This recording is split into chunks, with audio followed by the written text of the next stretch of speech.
Well, hello and welcome to the Tennis Podcast, coming to you from Garden Square at 2:20 in the morning after a day that has delivered all the drama that we've been desperately craving for the last 12 days and more. Quite frankly, it turns out it was coming. It was just all coming on one bonkers day. First of all, a Shakespearean 5-hour, 27-minute semi-final between Carlos Alcaraz and Alexander Zverev, the longest in Australian Open history, won by, to quote Daniel Medvedev, the famous Carlos Alcaraz. Followed, impossibly this evening, by 38-year-old Novak Djokovic defying gravity to take out the two-time defending champion Jannik Sinner in 5 exhilarating sets, the sum of which is a men's singles final on Sunday, which is as narratively delicious as you can imagine. 22-year-old Carlos Alcaraz aiming to become the youngest ever man to complete the career Grand Slam against Novak Djokovic, shooting for the outright Grand Slam record of 25 and to be the oldest major champion in the Open era. So in total, 9 hours, 36 minutes of breathless entertainment. Our 12-day-long debt has been collected. I feel alive. I feel ruined. I feel like I need a group therapy session. So enter, as always, Matt Roberts, David Law, and joining us tonight to help process the madness, The Athletic's Charlie Eccleshare. David, your memory goes back the furthest. Have you ever experienced a single day quite like that? Charlie and I were just talking about this, trying to remember if we could remember a semi-finals day like this. Because I think we've had incredible days full of 5-set drama. But certainly off the top of my head, I can't remember a semi-finals day with as many ups and downs and as many significant results, conclusions, consequences, which we're now left with. The fact that we're now left with a final between one guy trying for a 25th major singles title, a number that nobody's ever reached, man or woman, in history, and we're the other fella is trying to become the youngest ever to complete the career Grand Slam. I mean, that doesn't get any better, really, on paper. And all I would say is, well, we told you. We told you the drama was coming, and here we are. Charlie, how many versions of each of your articles do you think you wrote today? So I was covering the first semi-final, Alcaraz Zverev. I must have written like a good few thousand words, maybe up to about 5,000 words, many of which never saw the light of day because they were totally irrelevant. I mean, the first draft was kind of, and this seems about 3 weeks ago, but was kind of, and how ludicrous this sounds now, just given what order came, but it was all about how Alcaraz didn't play his A game, but he kind of was, by his standards, winning ugly against Zverev those first couple of sets, it's kind of like, and because he'll just motor through the third, and this will kind of take care of itself quite nicely, we'll be back in the media centre in no time. And then obviously it became the Alcaraz pulling out injured, because that seemed like a distinct possibility, and obviously I had to have that kind of ready, because that can happen so suddenly, as happened only a couple of days earlier with Musetti against Djokovic. And then obviously the match just went in so many different directions, and then obviously eventually Alcaraz and I got over the line. And if you told me after that match that wouldn't be our headline story of the day, we were just discussing this, I would have assumed that Novak Djokovic had retired in his press conference or something. I couldn't really have imagined a scenario where the second match after those 5 hours and 27 minutes ended up feeling like the lead story, and yet I think that is the case. Matt, are you okay? I've been worried about you for several hours. I've been worried about me too.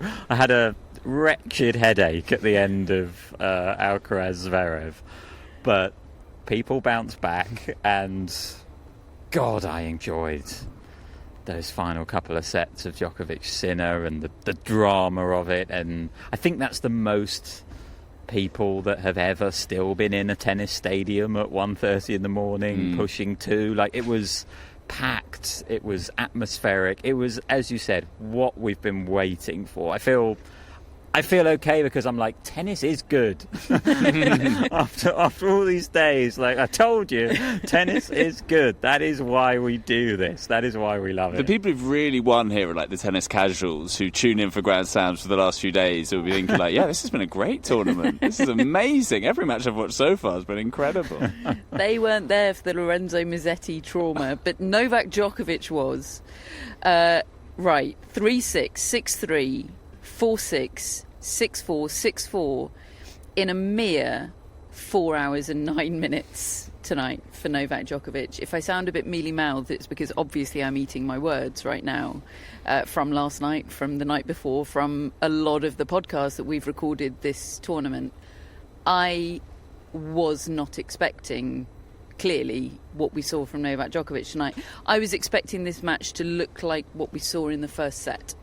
That first set played out how I expected. Jannik Sinner wasn't at peak. I don't think he was against Ben Shelton in the previous round either, but that was okay. He didn't need to be.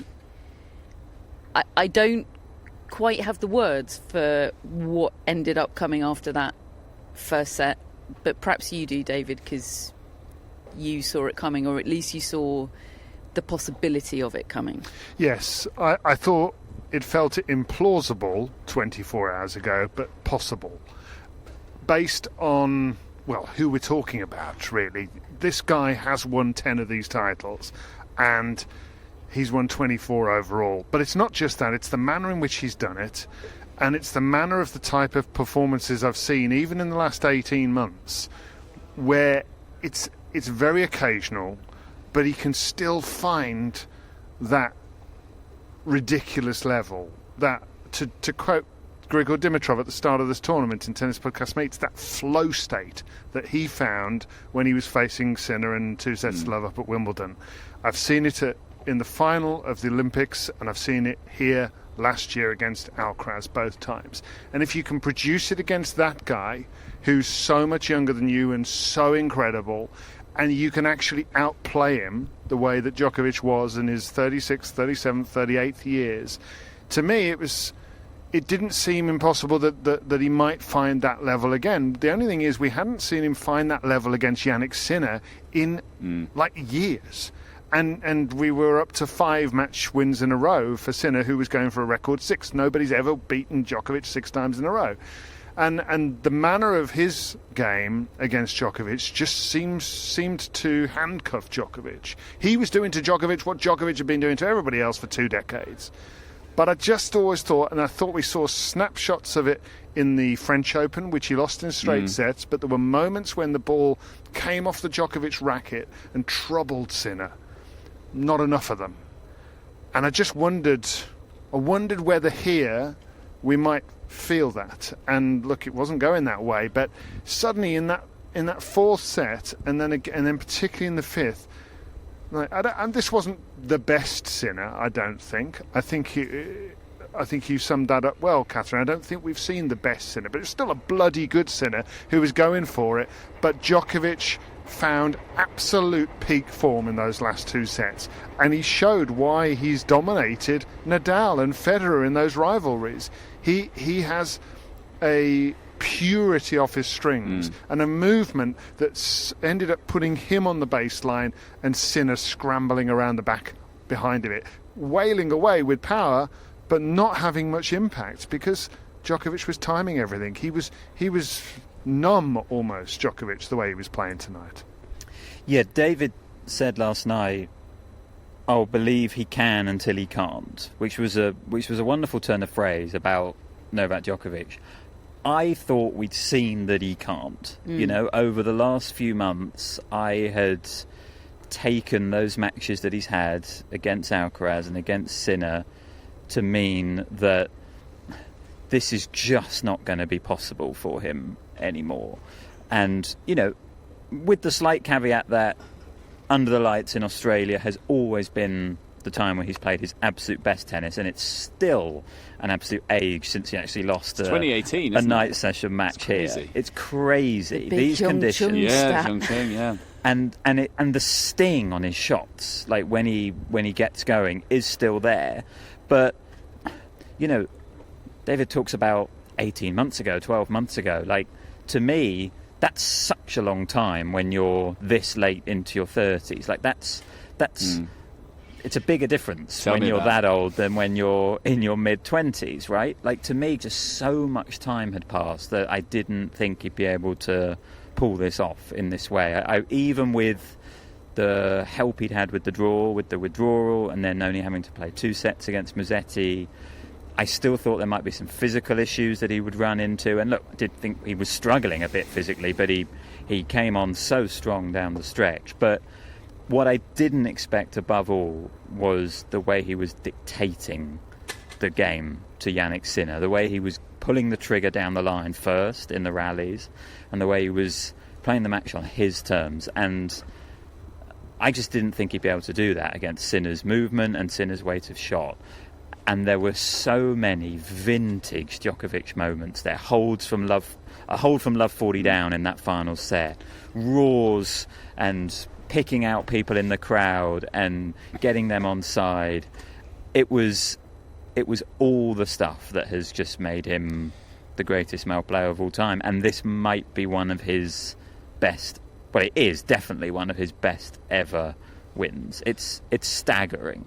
I actually think, it was both vintage but also new. Yeah. Like, I can rarely remember him playing so aggressively. Like, those forehand winners down the line, he was like 20 plus forehand winners, and so many of them just flew down the line.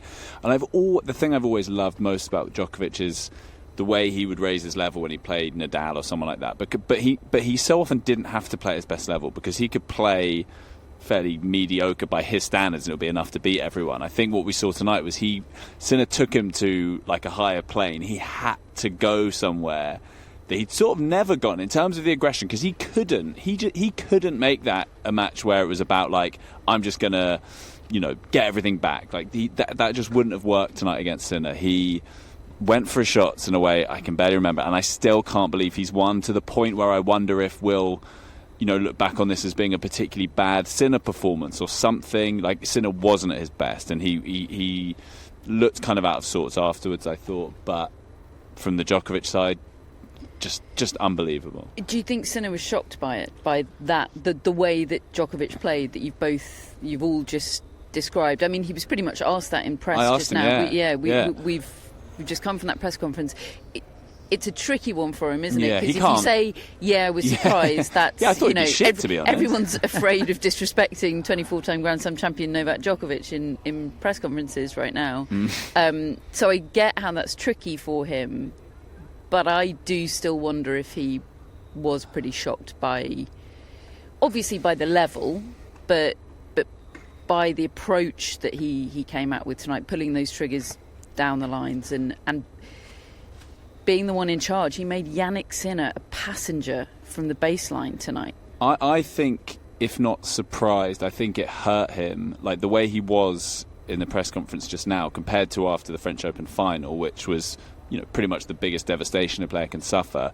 To me, he seemed, I don't know if he was more upset, he seemed more angry tonight with himself, in a way of like, I've let myself down, in a way that I think he didn't so much after the Roland Garros final. But I think that's partly because him and Alcaraz, they are this little club and they kind of elevate each other. And, everyone came out of that French Open final almost saying it was kind of arbitrary who won. They both just put on this show, this exhibition, whereas tonight was all about Novak Djokovic. And I think Sinner will feel really disappointed in himself. And, a bit surprised by Djokovic's level, but also hurt by it. And probably a bit embarrassed that he got pummeled and out-muscled and out-powered by a 38-year-old who 2 days ago, Lorenzo Musetti, was ragdolling in a day session. The more similar press conference to tonight was the US Open one, where he was talking about wanting to incorporate new variety and play like Carlos, because he was frustrated in that way. Tonight he was frustrated about missed opportunities. He kept talking about the missed break points that he had. And I take that point, and he obviously was up a first set as well, and he was serving out lights out in that first set. But I do think it shook him to his boots in sets 4 and 5 to be treated like that. Because it's not like he was taking a back step himself. He was going for it. He was swinging. But the other guy was hitting the cleaner ball. And as you said, Matt, he was pulling the trigger down the line. Instantly, Djokovic. That's the Djokovic that Nadal couldn't cope with in a long spell. Nobody hits the ball down the line better than Novak Djokovic. I think Sinner has actually become the next guy who's done that. But actually, Djokovic got the better of him in that regard tonight. And it is the first time, like you say, that we've seen Sinner kind of feel the Djokovic effect like that. Look, I know he's lost to him before, but it was more in the period of his career where he was really developing Sinner, and you would expect him to take losses to Novak Djokovic. But this was Djokovic, like, imposing himself on Sinner in a way that he has done a couple of times to Alcaraz. Obviously, the Olympics final stands out. The quarterfinal here last year stands out. Even the Cincinnati final stands out. You know, these have been big moments in Alcaraz's career where he's had to confront, like, the greatness of Novak Djokovic.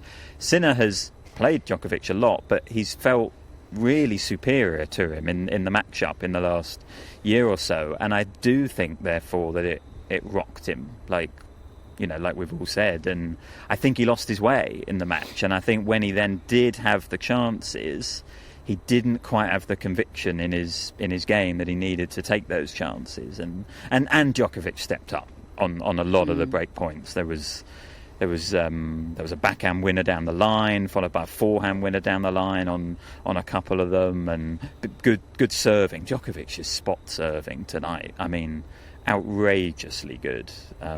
He is like a grandmaster, Djokovic, who has conquered all elements of the sport, and he can just pull on those strings, you know, whether it be tactical mastery or coming up top in big moments or knowing how to navigate 5 sets. Like, he's done it all, and tonight, under those conditions, he managed to bring it all together in a way that was just remarkable. Like, I still can't fully process what we witnessed. A Serbian journalist asked me to hold his laptop at the end so that he didn't get up on match point and it fly everywhere. Like, that was the sort of scenes that were around us in the press. What was he going through when, despite having outplayed Sinner for 2 sets to wrestle control and get the big chance, he fluffed his lines in the penultimate? Oh, God, we haven't even talked about that. Oh, yeah. My God. Because that was, I mean, we could be sitting here having a very different conversation right now. Thank goodness for bringing that up, David. Match point, he's put down the perfect serve, Djokovic. He has the most straightforward mid-court ball to put away, and he hit it straight back to Sinner, who did a brilliant job of manipulating the ball back to him at his feet, and actually ended up wrestling the point away.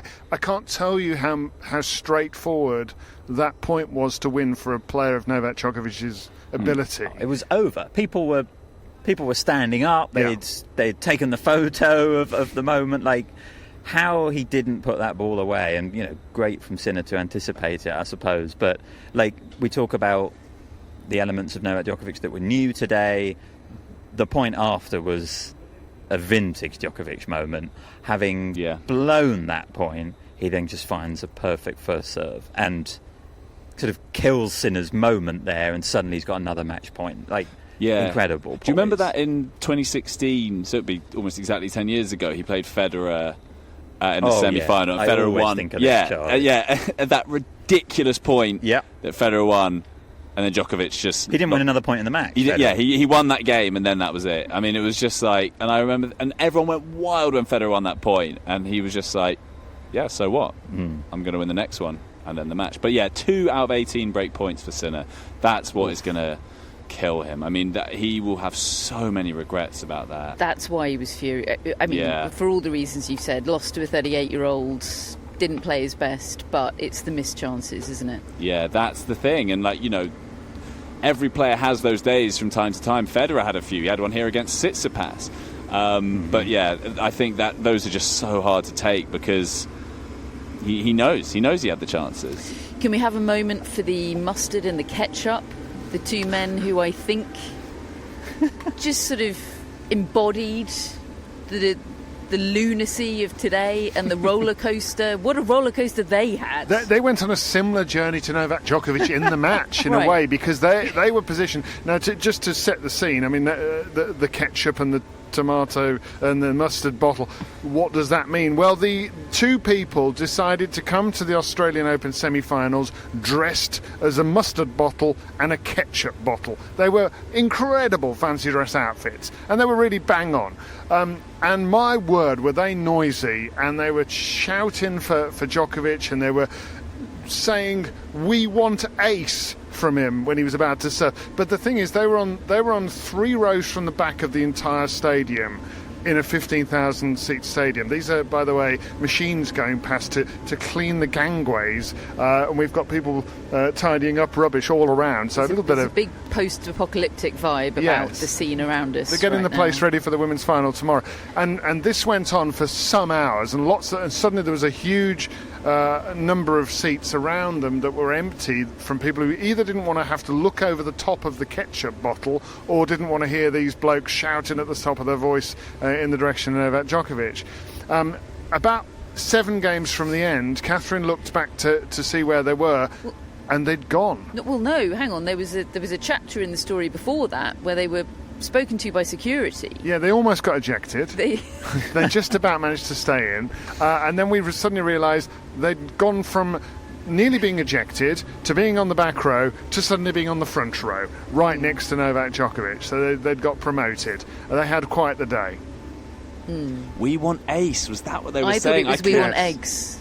I thought it was something like 8 or so. I just couldn't work it out. I just assumed it must be food related. Like there has to be a reason why they're dressed as a mustard and a ketchup. There was a moment where they chanted "We want ace." Djokovic hits an ace, and they just went "Thank you." Yeah, one of them did a twirl after that. It was, I mean, totally surreal. And actually, surreal is one of the words that Djokovic used in his on-court interview afterwards, didn't it? Didn't he? Along with the words, "I just hope I have enough gas for Sunday," which was slightly ominous. And also when asked about what it would mean to him to win on Sunday, he said, "Honestly, it feels like winning tonight." Yeah. Which, I think that's fair enough. I think, of course, but he does have to. How on earth do you pick yourself up from this to summit another mountain? Well, if anybody can, that bloke can. And look, we'll come on to this, but Carlos Alcaraz is in the same boat. And look, I kind of have a theory today that, like, you know how this tournament generally has had the feel of dud after dud after dud. Like, I do think these things catch, and I do think if Carlos Alcaraz converts that 2-0 lead and wins it in straight sets and gets the job done quickly, like, I don't know, maybe I'm totally out of my mind, but I think have been asleep for about 4 hours already in this parallel universe. No, I think the Djokovic upset becomes less likely. That's what I mean, because then Sinner wins in straight sets as well, and we're out of it. Yeah, I just think, like, these things catch, and I think Djokovic is, you know, he's watching that first semi-final, he's getting a taste for it, he's thinking, hang on a minute, if I can bring these it guys now, aren't so invincible. I've got to play either cramping Carlos Alcaraz or Zverev, who I back myself to beat. You know, like, that's kind of the situation. And so he gave that line in the on-court interview, didn't he, where he said something like, I just want to be there physically with him, go toe-to-toe with him, and then let's let the gods decide who wins. And I thought that was like a really ominous line from Novak Djokovic. And that's the play, isn't it? Like, he's got to make it a match. He's got to get into it in a way that he got into this one. There's definitely a world where he gets blown away, I think, even after what we've seen tonight. maybe I'm being completely ridiculous writing him off again. I do think that's still possible. He is still 38 years old coming up against someone in his absolute prime who we think is going to be an all-time great in Carlos Alcaraz. But if he can make it a match, if he can get into it, if he can get in Alcaraz's head, he is going to fancy his chances. He is dangerous on Sunday night, Novak Djokovic, after what he's just pulled off. I mean, he articulated kind of the worries I imagine everyone had, was a kind of like, what state is he going to be in now? Can he, and it's the Pat Hunter thing, can he lift himself again? And I mean, obviously a few hours before we'd had all those same concerns about Alcaraz, so maybe they cancel each other out and they're both kind of knackered for that match. But I do think for him to lift, we've seen it. We saw it here last year. He beat Alcaraz. Obviously, he suffered an injury in that match, but then he wasn't able to then back it up against Zverev. We just don't know how much this. I mean, he was also playing at basically a peak level. Whether he'd be able to do that again, or and whether part of, as much as Sinner obviously wasn't going to say he was surprised, whether there was an element of a surprise factor, subconsciously or otherwise, everyone was writing him off. I'm sure. All the expectations, and he got to be the defiant kind of I'm going to show you guy. Whereas now, I think a lot of people will be thinking he's got a great shot. This is an even match against a guy who's just played 5.5 hours, a guy who Djokovic beat here last year, who he's beaten in other big matches. We know Alcaraz, even in that US Open final when Djokovic was clearly injured and, could barely move by the end. But Alcaraz even said, he was like, I didn't really enjoy it. Like, he doesn't like playing Djokovic. But maybe that's going to force him to lock in as well. And there's also this just so tantalising situation of just the feeling of both these men feel like they're fated to win this title, right? It feels like, oh well, of course, the tide is with Novak Djokovic. This is destined to happen, and it felt like that with Carlos Alcaraz earlier today, and they can't both. We should probably talk about Carlos Alcaraz and his 5 hours and 27 minutes en route to this final. We will do that in part 2. But first, a word from our sponsors of this episode and every other dud episode of the tennis podcast throughout this Australian Open. Steve Furgal's International Tennis Stores, the premium hospitality and experience provider. Didn't join in there, Charlie. I feel then I'm sort of like mussing in on your joke. I don't want to be that guy. I feel like Matt needed an assist tonight. What are you saying about my performance so far on the pod? They are, of course, also Steve Furgal's an official ticket and travel package provider for Roland Garros 2026, where Jannik Sinner will be going for the career slam.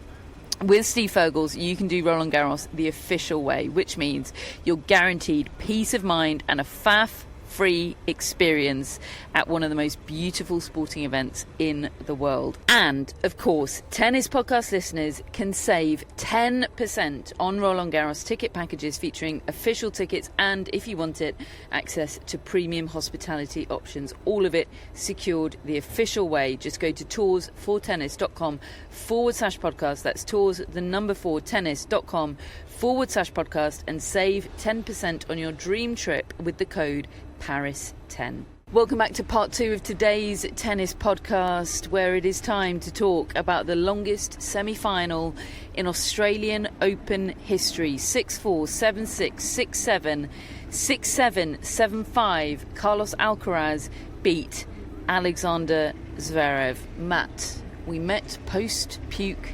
Alcaraz today. What a player he is. I've yet to find a version of Carlos Alcaraz that I don't like. And post-puke was also great. Gosh, this match. I mean, so much has happened since this match, but this was one of those ones that just became an entirely different organism altogether halfway through it. Like, Carlos Alcaraz was not at his best in the first set. I think his serve was really getting him out of trouble in that first set. His ground strokes weren't quite on it. His then serve dropped off in the second set, but then he started finding the ground strokes, and he'd had a period at the start of the second set where he was a little bit too much the showman, I think, and not quite locking in and winning the points he needed to win. So therefore he went down a break, but he got it back and he won the second set. And honestly, I thought he was cruising to victory here.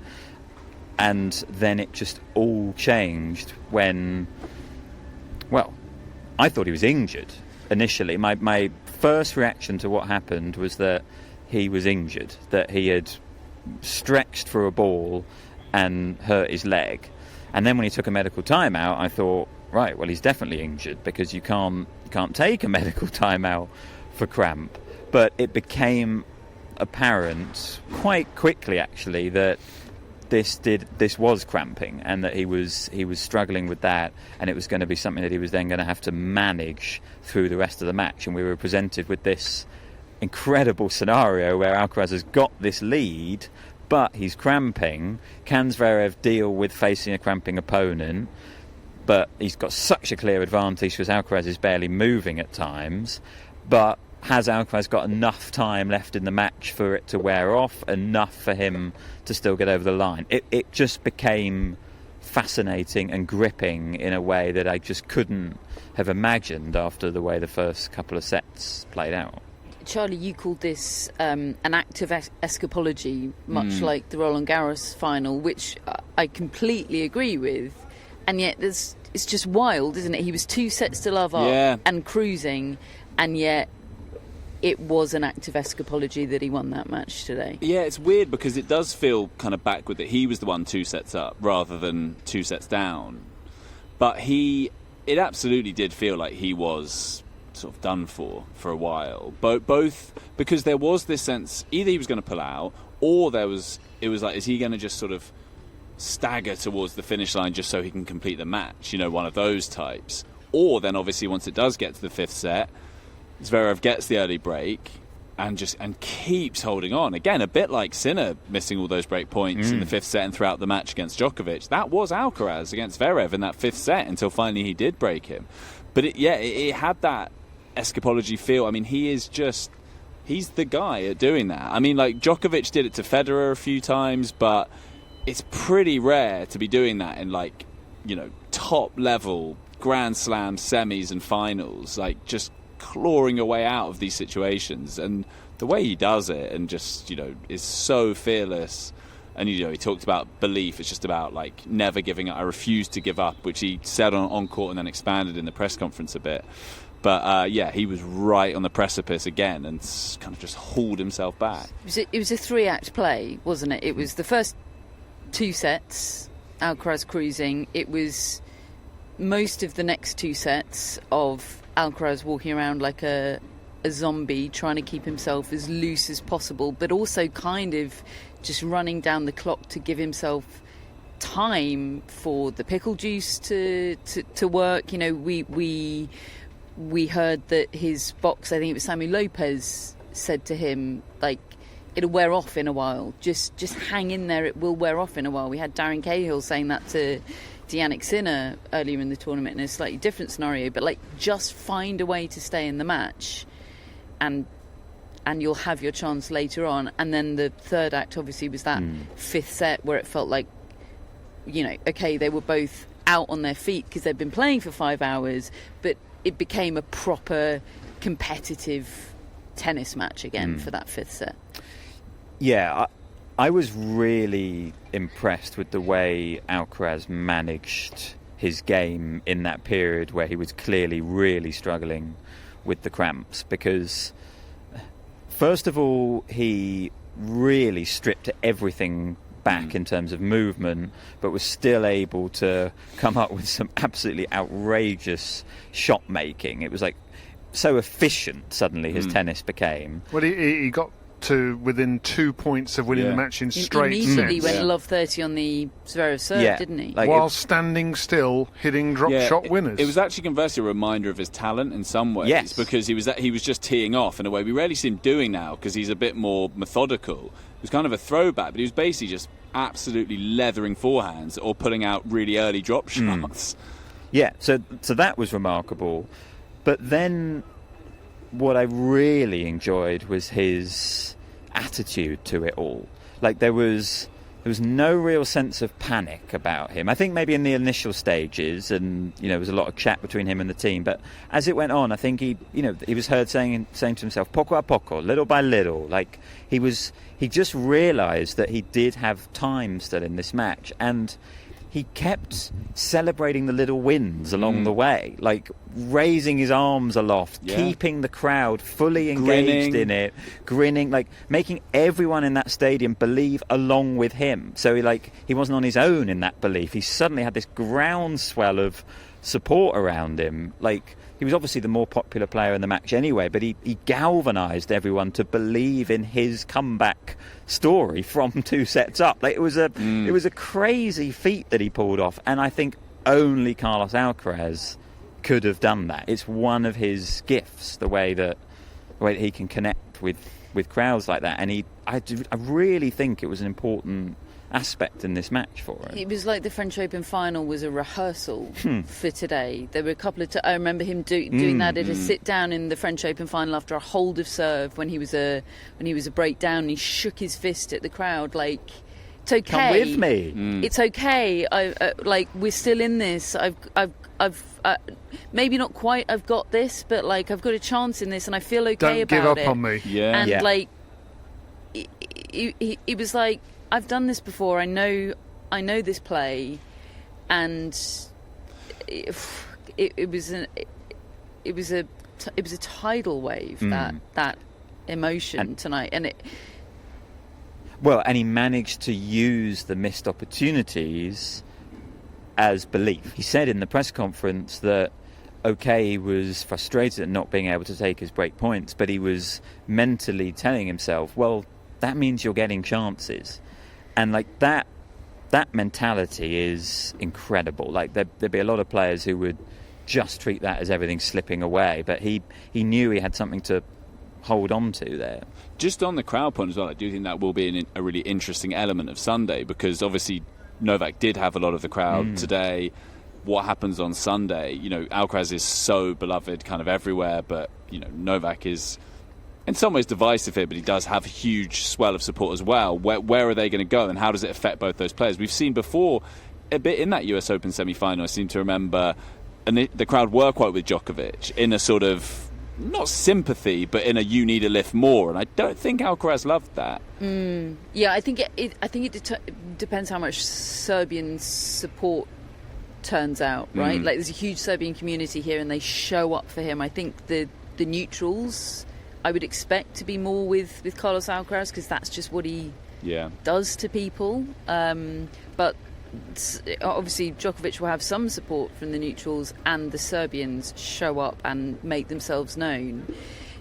David, I feel like tonight was, it was always going to be a win for one of your theories, because you've got two on the go, totally opposite theories on They've the go. replaced the numbers game with theories. about Have Alcaraz. enough. But it really was a win for your second Alcaraz theory, I think, about this being a coming of age for him, a post-Ferrero coming of age. The way, as Matt has just described, his management of that situation, the way you could see him, he was playing this languid tennis, keeping himself loose. We've seen him before in these situations. We know cramp is stress-related for him. It was also, it wasn't the hottest day we've had, but they played in the blazing sun all day. There's a hole in the ozone layer in Australia, and being in the sun on a 30-degree day is serious business.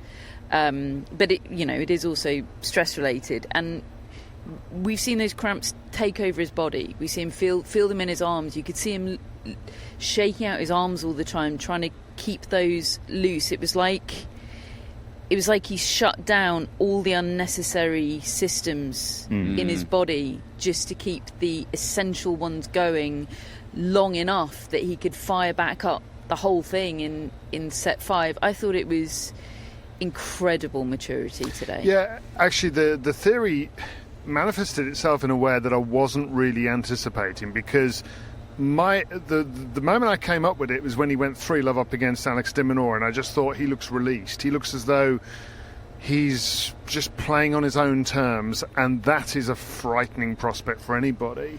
In this instance, I mean, I'd be fascinated to know what led to the cramp. It did occur to me, is Ferreira not being around meaning he's not as well prepared as he used to be? Just all things that were flying around in my head, and I have absolutely no idea whether that's the case. But actually, the thing that I wasn't expecting was what you've just discussed there about his own management of himself, his own taking control of this adverse situation. And also, another element was the first 2 sets that kind of get forgotten when he wasn't playing Carlos Alcaraz type tennis, he was playing Alexander Zverev type tennis. He was almost saying, I'm going to beat you at your own game. I'm going to hit big serves. I'm going to go toe-to-toe with you from the baseline. Charlie and I were sat next to each other, and it just kept occurring to me, it's like he just wants to be a wall and just beat him at it. He's not hitting any drop shots. It took an hour for him to hit a drop shot in the match. And so there was that. And then there was the kind of releasing his body from the cramp and overcoming it, and then finding this way to incrementally work his way back in that 5th set from a breakdown to get the break back. It was just a masterclass, because what Zverev told us is that he ran out of gas. Yeah. Alcaraz wore him down with that accumulation of break points and long rallies. It's so true, though, isn't it? Like, we used to think of he was characterised as a bit immature and all of those things. What an unbelievably intelligent and smart person he is. Both, we're talking today, about how he managed his body and was able to, work out exactly what he needed to do at any given moment to preserve his energy. But just like the emotional intelligence, like we're talking about, to know how to work a crowd and harness energy, like that is such a hard skill. And to do it in a way that's not annoying, that's not kind of arrogant, that doesn't provoke your opponent. Because, if you get that wrong, if you sort of get that showmanship a bit wrong, you're just a dick, and people don't like you, and your opponent is kind of like wants to beat you all the more. But he has found a way. He's basically perfected that, and I think it's totally authentic to know how to work a crowd and feed off their energy, and it becomes so kind of, perpetuating, and work goes both ways. Just another word on the thing that he's kept referring to all tournament long about his concentration, how proud he is of that. End of the 2nd set, when he's been 2-5 down and he wins that set, which he knows is really in the balance, his celebration wasn't finger to the ear, it was finger to the temple, looking at his team, and I got the sense that he was proud of himself, And I mean, look, he ended up going through all manner of trouble that he wasn't anticipating, but I think that's just another little stage in his development. Incidentally, Zverev said it was the 2nd set that he most regretted rather than anything that came later, because he should have won that set. I mean, as David said, he was 5-2 up. Should he have, though? Because he was 5-2 up and he missed that volley at 5-all. He was 5-2 up, but that felt largely against the run of play to me. He then mentioned that he felt like he wasn't ruthless enough in sets 3 and 3 and 4. He let them go to tie-breaks. He let them go to tie-breaks. I think that if there is a regret for Zverev, I think it's that, personally. Yeah, me too. And he mentioned that as well. But I do really stand by the take that was some of the best tennis in crucial moments that Zverev has ever delivered. I totally do not think this was a choke from Zverev, even though he was up a break in that 5th set all the way, and he ended up losing his serve as he served for it and couldn't even take it to a tie-break. I think that was 90% physical in that final set. I think did the right things all the way through the match, didn't he? The way he was holding on to his serve, and like some of the forehands. The forehand he hit to hold for 5-3, outrageous. Smashed up the line. I've never seen him hit a shot, basically at any point, let alone in an absolutely massive moment like that. No, I completely agree. I don't think it would be fair for the narrative to be, Zverev choked again. That wasn't what happened. It was a haymaker forehand. And he met so many moments like that throughout the 5th set. I do think, yes, maybe he could have closed the second set. I thought he played quite poorly when Alcaraz was really struggling with the movement. I think his mind was scrambled. Which again is understandable. And he was feeling, and he knew that he could lose the match. He was feeling an injustice as well at that point. He was, Yeah. and I think he was probably right to be. Yeah, because the sequence of events in the third set, well, actually sort of backdating it a bit, we didn't know this had happened at the time, but it was then reported that ESPN had spotted that at 3-2 in the third set, Alcaraz vomited into his towel. So we found out about that we were watching post-puke Alcaraz sort of in retrospect. And then at 4-all in the third set, we see Alcaraz lunge into a forehand, I think it was, and he immediately pulls up on his right leg. Looks like something in the groin type area. There's instantly, obviously, something wrong. He manages to hold for 5-4 with 3 insanely good points, and then he goes to the sit down. The physio comes out, assesses him. He's pointing at his right groin, his right adductor, and he then starts getting a medical timeout. The umpire announces a medical timeout, and at the time we all thought he had an injury, that he'd tweaked or maybe worse, even torn a muscle in that area. Zverev at this point thinks it's cramp, and he lets it be known that he thinks it's cramp. He says it's unbelievable that he's getting treated for cramps. It's BS. You're protecting these two guys all the time, sort of suggesting special treatment for Alcaraz and Sinner. Now, the rules are you're allowed to receive medical attention for cramp at changes of ends, 3 of them, but you're not allowed to take a medical timeout for cramp. There is a provision in the rules here for cramping that is precipitated by heat stress. Yeah, I know, which feels to me an incredibly grey area, because absolutely, how do you know, how are you able to make that diagnosis in the moment, and what heat does it qualify? Today was 30 degrees, it was hot, as you say. You know, who can say definitively, yeah, I'm cramping because of the heat? But Alcaraz said that he told the physio that it was an adductor injury, because he was only feeling it in that region at that point, and the physio said, "Okay, well, I'll give you a rub," and he did only give that area a rub at that time, and then subsequently he had rubs to both legs. We saw him chugging the pickle juice. Like, it became very obvious quite quickly that it was cramp. And look, I think big picture there should be a change to the rules around cramping and medical timeouts, but I think given what the rules are, it was very legitimate for Zverev to be as het up as he was. Okay, I think the sort of "you're protecting these guys" line is not so into that, but I think legit for him to be pretty wound up by this. Definitely. And actually, again, to be fair to him, I thought his press conference was really good. Like, he was very sporting. Yeah, he was very sporting. I think everyone was kind of thinking, you know, rubbing their hands a bit, like, oh, well, look how annoyed he got in the match. He's going to absolutely tee off in the press conference if we just, you know, give him a nudge. And he really didn't. He was kind of, you know, he even said, I don't want such a great match to be overshadowed with this incident. But yeah, in the moment, I can see why he was really wound up. And, you know, the comment about protecting the big two, I'm sure that reflects a view amongst many in the locker room, rightly or wrongly. It's kind of a tough scene, especially coming from him, who has been protected by the sport. Yes. Yeah, you know, very tough in a scene. much larger way.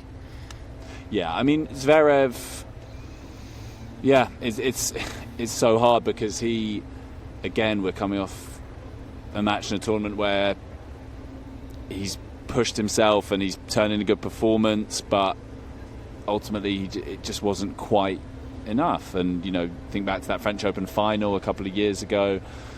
I mean, I'm trying to remember that match as well, but he certainly never got as close. I mean, he was never. He was 2 sets to 1 up. He was 2 sets to 1 up, yeah. But he wasn't a break up in the fifth. Was he? I think the main point is that he's never played a whole tournament, including the decisive match in his journey, like this. He's never taken it on. He's finally doing what all the coaches and Rafael Nadal, who he met up with last year, and all the pundits and people like us have said, why is this 6'7" guy playing counter-attacking tennis, and why does he go into his shell and just try and survive when anybody stands up to him in a big moment? Well, he didn't do that today. He tried to take out Carlos Alcaraz in exactly the way you would want him to if you were wanting him to be the winner of this match. And if he sticks to that going forwards, he actually has a chance of fulfilling his dreams. He still has to cope with the fact that there's Carlos Alcaraz and Jannik Sinner in the sport, and they may just be too good for him. I think they are too good for him. But who knows when somebody's going to run into cramp? Who knows when somebody's going to get an injury? Maybe they'll have a bad day. This is his blueprint for actually winning a Grand Slam right here. There's also Novak Djokovic there. Well, that's true. Yeah. No, absolutely. I mean, he may right. hope, like your Andy Murray relived episode recently, that this is his kind of 2012 semi-final against Djokovic equivalent. That, you know, on one hand, you know, that was an absolute heartbreaker for Murray, but it also showed him that maybe he wasn't a million miles away as he had been seen before. Maybe Zverev can kind of channel that kind of energy as well. Do you think, is a genuine question, I'm not sure I have an answer to it, but do you think I was really struck by how sporting and, like, not okay, he was obviously gutted, Zverev, but it was a very different scene to Jannik Sinner's press conference. Totally. Tonally, Sinner was furious, clearly, like, handled himself, was very contained about it, but was clearly furious, whereas Zverev was exhausted and gutted, but very magnanimous and accepting. Do you think there's a part of him that knows he would have been lucky if he'd won today? Gotten lucky with what happened to Alcaraz? I don't think so. No, I think he feels, well, in his words, he said, I'm too tired to be upset about it. Would he have been lucky? I don't think so, because I think he would then be a bit like, you can't have it both ways. Like, this is a sport about, you know, getting cramp and everything like that. If my opponent gets cramp and I beat him because of that, well, that's on him. That's his lack of conditioning. That's his problem. Is it lack of conditioning, though? We don't know. We don't know. That is how the sport treats it. This is probably not a conversation for 3:15 in the morning. That is how the sport treats it. I mean, I actually do feel that a change should be made, and I think people should be allowed to include cramp in the medical timeout, personally. Today is a good case study of what it would look like. Like, he did have treatment for cramp today, and it didn't solve it. But it's like on-court coaching. Why, rather than it's going on and everybody's pretending it's not, just do it. What difference does it make? What does loss of conditioning mean anyway? It means somebody gets stressed or somebody hasn't had quite enough to drink. It's not like Carlos Alcaraz isn't fit enough. And an injury can be provoked, or at least in part provoked, by a loss of conditioning. Like, these things aren't binary. Yeah. But I don't think Zverev would have felt lucky, and I don't think he should, because, you know, Sinner and Alcaraz win a lot of matches. If they're not necessarily their best, but they are physically better than their opponent, and they can kind of rely on that. And I think Zverev justifiably prides himself on being one of the fittest guys on the tour, and if that had meant outlasting Carlos Alcaraz, I don't think he would have seen that as luck. I think he would have seen that as more vindication for how much he backs himself physically. I agree with that. I mean, I think Lorenzo Musetti was unlucky. He was 2 sets up, he was outplaying his opponent, and he pulled up with a torn muscle. That's unlucky. You can't do anything about that. I tend to agree. He too was exhausted in his press conference, wasn't he, Carlos Alcaraz? And he had the glint in his eye, but he was also quite businesslike, I thought. Obviously he wants this so much. He wants it more than the next three He slams, wants it Catherine. more. He wants it more than the other three put together. Catherine put that question to him, and I couldn't believe that he just didn't take a beat before saying, yes, I'd rather win this tournament to be the youngest ever to win the career slam than if I were to win Roland Garros, Wimbledon and the US Open. I'd rather win this one. But he did say he does want to reach the final. Yeah, Yeah, he yeah. did a big grin. He went, but I can reach the final, right? He's thinking about his ranking. And again, it's not like, after 5 hours, 27 minutes, ask that question, he's not going to come in and go, well, actually, yeah, I'm not that bothered. Yeah, I have one of the other ones. I mean, it's crazy. But it was the fact that he didn't take a beat, wasn't it? It was the way he answered the question, I think, that was so striking to me anyway.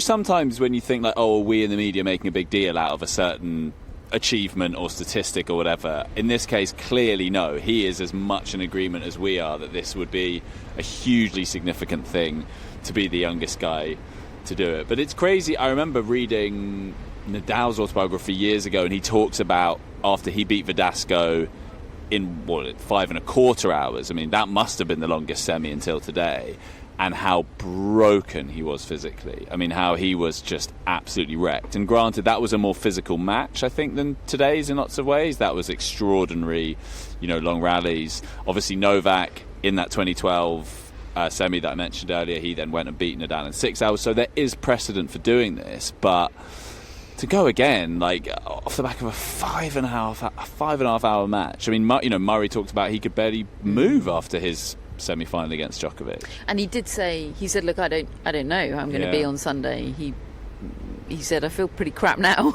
It's tantalising, really, because of the unknowns. I mean, we all just hope that they are able to physically turn up and not be compromised, because there was a very real scenario for a while where I thought, okay, I think Alcaraz might scrape this through and then not be able to play the final. Yeah, had that thought. Yeah, that would have been very 2026. Very Dud Slam. But God, do you remember the Dud Slam? What would they have done instead of a final? Bring out that 1 point slam guy. Do you remember when Federer? Do you remember Rafa's here? Yeah, he has just Rafa's been given a Kia in about 2 hours from now. 6.5 hours. Rafael Nadal will be here being presented with a special Kia. But yeah, there was that O2. There was the ATP finals in the O2, wasn't there? Yes, and they got Murray. Tim Henman, Andy Murray, who'd lost in the tournament. Yeah, who'd been thrashed in the tournament. Yeah, to just come and play. To come and play an exhibition. Right. Yep, Chris Commode did his stuff. Yeah, made some calls. Charlie, we get 24 hours to make our predictions, give our thoughts for Sunday's final. I need yours now. That's so hard because it's always hard. You're not getting out of it. Alcaraz in 4, but it is a safe part. The variables involved in this. I mean, yeah, okay, I'll take it because it is 3:20 in the morning. That is it for part 2. We'll be back in part 3 with Sensation of the Day and a look ahead to tomorrow. Welcome back to part 3 of today's tennis podcast, where there's really only one contender for Sensation of the Day or Sensations of the Day. It's the mixed doubles champions Olivia Gadecki and John Peers, who won the title on the Rod Laver Arena about 14 hours ago. They beat Kristina Mladenovic and Manuel Guinard 4-6, 6-3, 10-8, a thriller in the mixed doubles final. And they lost in the mixed final last year, didn't they, Gadecki and Peers? So well done to them. The double crown of mixed doubles champions and sensations of the day. Absolutely. Huge for them. I did have in the agenda here David and Matt Dingles. Talk about overshadowed. But that was when I thought we were still in the Dud Slam, and I think Dingles is going to have to go from this agenda. That's a shame. Very quick summary. David was incredible. Okay. He really was. He did a drop shot lob. And then just mic dropped and left. Right. It's amazing. That's all the people need to know. Quick summary of wheelchair events today. Alfie Hewitt lost in the men's wheelchair singles in the semi-finals, lost in straight sets to Martin de la Puente. De la Puente will now face Taketo Oda in the final. Oda beat Gustav Fernandez, and Oda and Fernandez later teamed up to win the men's doubles title, their second major title together after the US Open. The top seed in the women's wheelchair singles also lost. Ji Zhaohui took out Yui Kamiji, the top seed, 10-8 in the third. So in tomorrow's final, she will face Dida de Groot, who also won through a thriller. 11-9 in the third versus Wang Zhiying. Zhaohui is going for a first Grand Slam singles title in her second consecutive final, and de Groot is going for a 24th. And she's into her first singles final since Wimbledon 2024. In the quad singles, Niels Vink and Sam Schroeder set up yet another final. Vink has already won the quad doubles title. That was earlier on today or yesterday, whenever it was, with Guy Sasson. They beat Heath Davidson and Andy Lapthorne in 2 straight sets. And the women's wheelchair doubles final was also played today. That was won by Li Zhaohui and Wang Zhiyang over Yui Kamiji and Zhu Zhenzhen. So, the order of play for tomorrow, I've written in here, Rafael Nadal receiving a Kia at 10 a.m. That's the important way the day is starting. Will anyone be here? I'm not sure any media are going to be here for that. No. Yeah. If there's a Kia knocking around, I'll be here. The fact that Rafael Nadal is in town, though, suggests to me that he might be doing the trophy presentation on Sunday. He, of course, is the current youngest man to complete the career Grand Slam. It's just a hunch from me. It doesn't end with the Kia. He hasn't come all this way just to get a Kia, just to receive a Kia that's a different colour to all the other Kias. Right, day 14. It's the women's doubles final first. Anna Danilina and Alexandra Krunic taking on the new doubles world number 1 come Monday, Lisa Mertens and Zhang Shuai. Then it is the men's doubles final. They do them back to back here. Jason Kubler and Mark Polmans. The Australian wildcards taking on the 6 seeds, Christian Harrison and Neil Skubsky. These leaf blowers really want us to leave. Then in the night session from 7:30 p.m, probably later than that because of FAF, if I've learnt anything today, Aryna Sabalenka against Elena Rybakina. Charlie Eccleshare, what's going to happen? Ooh, I think it's going to be 3 sets. I feel quite confident in that. It's a really hard one to call because I've been sort of backing Rybakina for much of this tournament.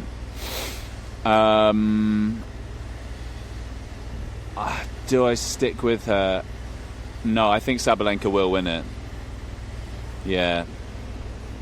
Wow. This from the guy that picked Vondrousova to win Wimbledon. I know. I've really thought Rybakina, had something special, but I just think Sabalenka will just about get over the line, but I think it'll be a really close match. David, Matt, Sabalenka? Yeah, I think the same. I think we're in for a close one. I think we've had the crappy slam. Now we're going to have the excellent slam. It doesn't quite roll off the tongue. We're going to have that. And so for the last 3 days, it's all going to be excellent. And I think it's going to be 3 sets, and I think Sabalenka will edge it. Yeah, I'm leaning Sabalenka as well. I do think the way the Rybakina forehand fell apart down the stretch a bit against Pegula would be a little bit of a concern I would have coming into a final. Whereas Sabalenka, hasn't been tested in quite the same way as Pegula did test Rybakina there, but I don't know, she's just been more convincing. She's talking a lot, isn't she, Sabalenka, about she knows what went wrong in those finals last year in the Grand Slams, is what she says, and then she obviously played a good US Open final. I'm backing Sabalenka to get it done, but I think possibly 3 sets as well. Most of her, as I said yesterday, wins over Rybakina have been 3 sets. Rybakina does have an ability to beat Sabalenka in straight sets. She's done it a lot, but Sabalenka doesn't lose in slams in straight sets. She's on an incredible streak of over 100 matches of that not happening. So I think it's going to be close. I think it would take something very special to be as good as their final here 3 years ago, which was one of the great Grand Slam finals that I've seen in terms of quality.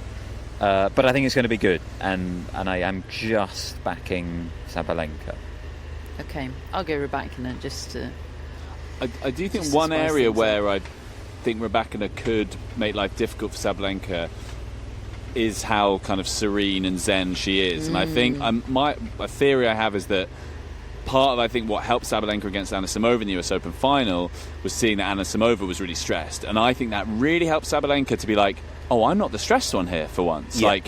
She's used to going into Grand Slam finals, and especially at that point, that was coming towards the end of the year where she'd lost a couple, and all the focus was on how stressed is she going to be.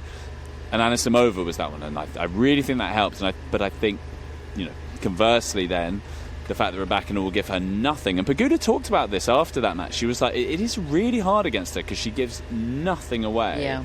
And, Sabalenka will be so outwardly expressive. We know that. I also think the return of serve, we talk a lot about Rybakina's serve. Her return can be really good, and I think she could have some real joy on the Sabalenka serve. And I think that will really piss Sabalenka off, to use I think the term she used the other night. That's such a good case for Rybakina. You picked her from the start of the tournament, and you're picking Sabalenka. I know. The last couple of rounds, I feel Sabalenka has really stepped up. Just an Eccleshare feeling. Yeah, just suddenly getting that.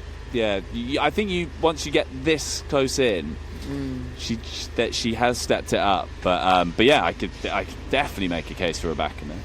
I do think that, just to sort of slightly counter the point about the stress, I do think it is sometimes helpful for Sabalenka in Grand Slam finals to feel like not everything is on her racket.